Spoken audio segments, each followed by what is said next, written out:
তো মই গৌৰীকুণ্ডত আছোঁ। ইয়াত মা পাৰ্বতীয়ে গা ধুইছিল।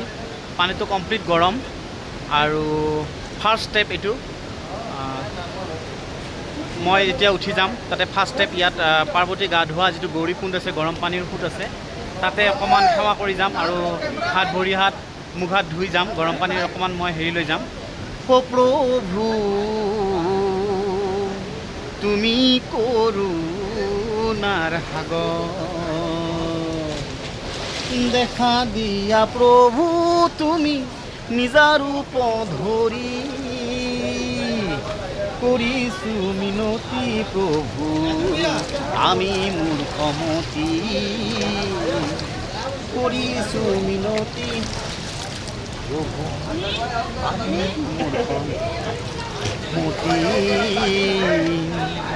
ও নারায়ণ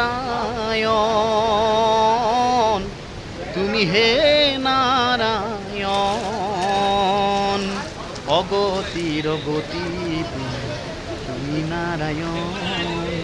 তো আপোনালোকে চাওক গৌৰীকুণ্ড, মা পাৰ্বতীয়ে গা ধুইছিল ইয়াত। খুব গৰম পানী, বহুত গৰম পানী, আৰু সকলোৱে আমি ইয়াতে গা ধুইছোঁ। এইটো ফাৰ্ষ্ট ষ্টেপ। তো থেংক ইউ ফৰ ৱাটছিং। মোৰ ভিডিঅ'টো চোৱাৰ কাৰণে অশেষ ধন্যবাদ থাকিল।